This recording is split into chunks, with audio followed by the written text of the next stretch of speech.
Hey, what is up guys? Welcome back to the channel and welcome back to Gran Turismo 7. We're going to continue on today with my Group 1 car reviews, in which I aim to review every single car from the Group 1 category and then go ahead and give them a definitive ranking. We're coming right towards the end of this first big project of 2024, which started all the way back in January. And today we've got something that I'm personally excited for, the Mazda LM55 VGT Group 1. Perhaps the best VGT in the entirety of Gran Turismo 7. So let's start off with the price point. This being a Vision Gran Turismo car, it has the typical price point of 1 million credits. This is a relatively inexpensive car compared to a bunch of other Group 1 vehicles, both brand central and legendary ones. Now, from a styling standpoint, there's no real difference between the LM55 VGT and the Group 1. However, we do have some stats for this car. As you can see, it's Group 1, 895.05 pp, four-wheel drive, 641 brake horsepower, 880 kilograms, and naturally aspirated. Overall, the stats really speak for themselves. This is a very, very good car. So when it comes to Vision Gran Turismo cars getting detuned for group racing, either Group 3 or Group 1, a lot of them just feel very, very off, and a lot of them also do lose that typical charm that they may have originally, and they do typically end up being pretty poor race cars. However, in the way of the LM55 VGT Group 1, this really isn't the case. I feel like Polyphony absolutely nailed it with this car when it came to making it a group race car. It really doesn't lose any of that charm that this car actually has. When it comes to Vision Gran Turismo cars, this is one that is right at the top of the list in the likes of usability, looks, sounds. It really doesn't feel too far-fetched in comparison to a lot of other vehicles in game. A lot of my issues when it comes to Vision Gran Turismo cars and them getting turned into group racing cars is that a lot of them just feel way too far-fetched. They just feel completely overboard, and honestly, when it comes to the LM55, I think with maybe a few aero changes, you could genuinely see this running in the likes of the hypercar class. In all honesty, yes, it's probably a bit overkill in terms of the stats that it's currently running and the ridiculous aero performance on this car. However, with a few altercations, I genuinely could see Mazda coming back to the likes of the hypercar category in the modern present day with something very much like the LM55 VGT. It really doesn't seem too far outside the realms of possibility. In terms of the car itself, it is absolutely fantastic. Again, when it comes to the actual looks and styling, it's very obvious what this car is. It's got a very typical modern day Mazda front end to it in terms of the beautiful rotary sound that is very much present. And again, just like the 787B, it does carry over that incredible fuel consumption and tyre wear rate. So do you know what, honestly, props to Polyphony for taking a genuinely good VGT car and turning it into a genuinely good Group 1 race car.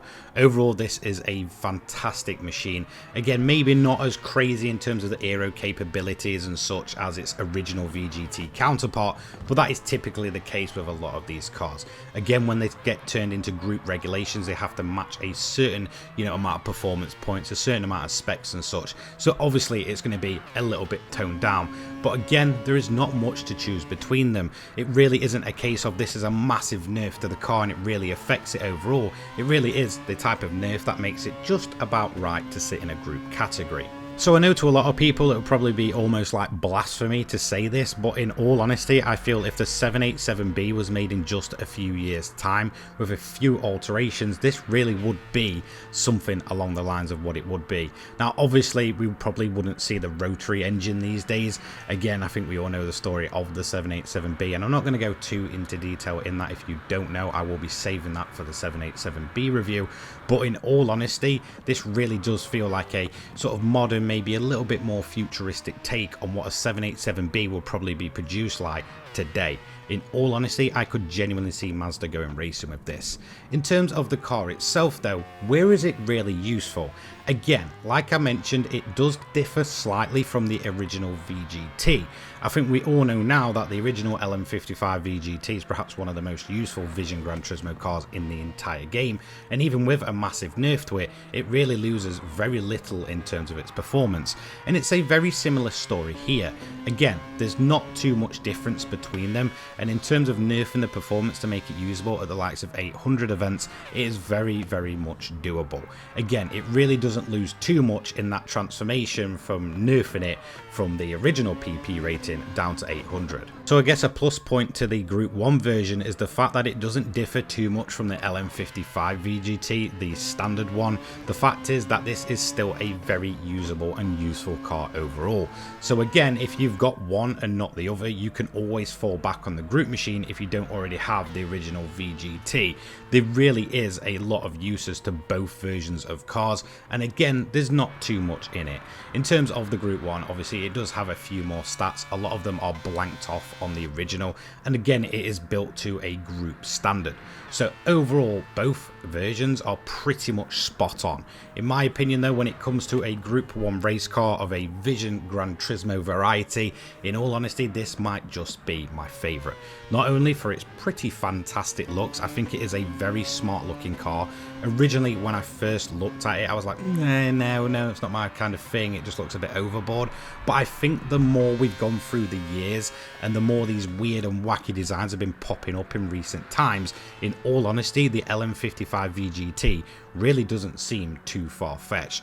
Couple that with that beautiful rotary sound, four-wheel drive, amazing downforce, amazing handling, incredible acceleration, fuel consumption and tyre use, this might be up there as one of my favourite overall Group 1 cars, not just one of my overall favourite Group 1 VGT cars.